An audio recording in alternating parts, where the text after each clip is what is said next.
सुबह का वक्त था। शहर अभी नींद में आधा डूबा हुआ था। धूप का हल्का सा सुनहरा रंग इमारतों की दीवारों पर बिखर रहा था। दुकानें बस खुलने लगी थी। चाय के स्टॉल से उठती भाप हवा में घुल रही थी और सड़कें धीरे धीरे चहल पहल पकड़ रही थी। इसी हलचल के बीच एक महिला अकेली चल रही थी। सादी सलवार कुर्ते में, एक साधारण बैग, चेहरे पर शांत भाव। ना गाड़ी, ना सिक्योरिटी, ना कोई एस्कॉर्ट। कोई सोच भी नहीं सकता था कि ये वही महिला है जिसे पूरा शहर सम्मान से मैडम कहता है। आईपीएस रीना कुमारी। आज वह अपने नियमित रूटीन से हटकर निकली थी। आज वह एक सर्वेक्षण पर नहीं बल्कि एक सत्यापन पर थी। वह जानना चाहती थी कि उसके शहर में लोगों के साथ वास्तव में कैसा बर्ताव होता है, सिस्टम जमीन पर कैसा काम करता है। वह चाहती थी कि आज वह सिर्फ एक आम महिला बने, देखे कि उन्हें किस तरह ट्रीट किया जाता है। थोड़ा आगे बढ़ते ही उसकी नजर एक छोटे से पानी पूरी के ठेले पर पड़ी। ठेला पुराना था पर साफ सुथरा। पास में 2 पुराने स्टूल पड़े थे।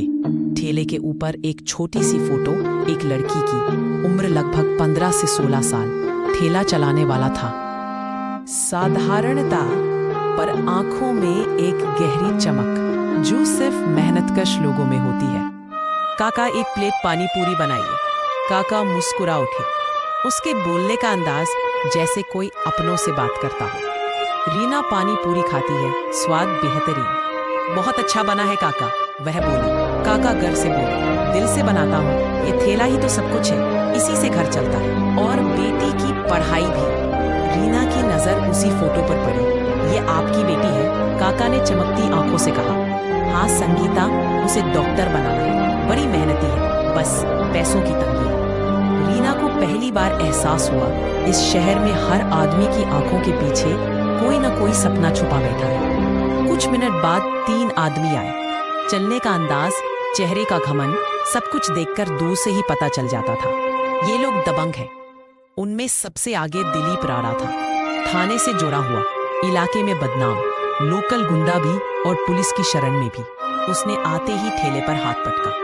ओ बूढ़े, हफ्ता बढ़ गया है, आज से 500 नहीं 800 देगा। काका घबरा गया।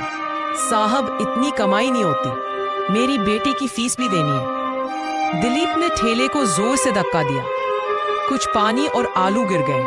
काका का दिल टूट गया। उसने कांपते हाथों से चीजें उठाई। रीना का चेहरा सख्त हो गया। उसने आगे बढ़कर कहा, ठेला क्यों गिराया? दिलीप ने उसे ऊपर से नीचे तक देखा, हंसकर बोला, तू है कौन? बहुत बोलती लग रही है। भीड़ ने सांस रोक ली। उसे अंदाजा नहीं था कि यह कौन है। रीना बोली, गलत काम मत करो, ये रोज की कमाई खाने वाला आदमी है। दिलीप हंसा, अरे रात में तो बड़ी फाट से घूमती है और आज मुझे ज्ञान सिखाएगी। और अचानक उसने एक जोरदार थप्पड़ रीना के गाल पर मार दिया। ठेला हिल गया। काका वही जम गया। भीड़ सन।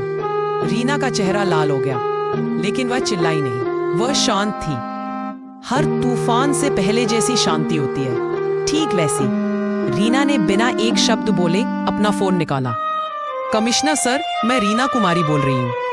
फोर्स तुरंत भेजिए। सन्नाटा पसर गया। दिलीप की आंखों से जैसे किसी ने खून निचोड़ लिया हो। उसकी टांगें कांपने लगी। मैडम, आप आईपीएस? भीड़ हक्का बक्का। एक महिला जिसे अभी उसने मारा, वह शहर की सबसे ईमानदार और सख्त आईपीएस अधिकारी थी। दिलीप वही जमीन पर गिर गया। मैडम माफ कर दीजिए, गुस्से में। रीना की आवाज ठंडी थी। जब तुमने इस बूढ़े का ठेला गिराया तब गुस्सा नहीं था? जब तुमने राधा को फर्जी केस में फंसाया तब गुस्सा नहीं था? और जब तुमने मुझे थप्पड़ मारा तब कानून याद नहीं आया? दिलीप चुप। कुछ ही मिनट में पुलिस की जीपों का काफिला बाजार में दाखिल हुआ। कमिश्नर खुद उतरे, चेहरा गुस्से से भरा। कौन है जिसने आईपीएस मैडम को हाथ लगाया? दिलीप की आवाज गायब। वह घुटनों पर बैठ गया। मैंने नहीं जाना सर, गलती हो गई। हथकड़ी लगाओ। कमिश्नर दहाड़े। 2 सिपाही तुरंत उसे पकड़ लेते हैं। उसके 2 साथी भी पकड़े जाते हैं। भीड़ तालियों से गूंज उठती है। शोर में शंभू काका धीरे से बोले, मैडम, अगर आप नहीं होती तो मेरा ठेला आज टूट जाता, मेरी बेटी की पढ़ाई रुक जाती। रीना का चेहरा नरम हो गया। आपका सपना अब कोई राधा और लक्ष्मी, जिन्हें दिलीप ने गलत केस में बंद कराया था। राधा फूट फूट कर रोते हुए बोली, "दीदी, आप नहीं आती तो मैं मर जाती।" रीना ने उसे गले लगा लिया। "अब सब ठीक होगा, तुम्हारी लड़ाई मेरी लड़ाई है," कमिश्नर बोला। "मैडम, पूरा थाना 72 घंटे के अंदर रीस्ट्रक्चर होगा, सारे फर्जी केस बंद, सभी शिकायतों का दोबारा परीक्षण।" भीड़ खुश, लोगों की आंखों में भरोसा लौट आया। रीना थाने से निकलने लगी। धूप अब तेज हो चुकी थी, हवा में जीत और राहत का एहसास था। शंभू काका दौड़कर आया, उसके हाथ में एक प्लेट। "मैडम, एक पानी पूरी मेरी तरफ से, दिल से बनाई है।" रीना मुस्कुराई, पानी पूरी खाई। आज उसमें हल्की मिठास थी, इंसाफ की मिठास। काका बोला, "मैडम, मेरी बेटी डॉक्टर बन जाएगी ना?" रीना ने उसके कंधे पर हाथ रखा। "काका, अब आपकी बेटी सिर्फ डॉक्टर नहीं, आप ही शान बनेगी। और अगर किसी ने आपका ठेला दोबारा छूने की सोच भी ली तो याद रखना, पूरी पुलिस आपके साथ खड़ी है।" काका की आंखें भर आईं, भीड़ ताली बजाने लगी। रीना मुस्कुराते हुए बाजार से निकल गई, लेकिन पीछे छोड़ गई एक नया विश्वास, एक नया साहस और एक नया सिस्टम। क्योंकि न्याय हमेशा किताबों में नहीं होता, कभी कभी वह एक पानी पूरी के ठेले के सामने भी खड़ा होता है।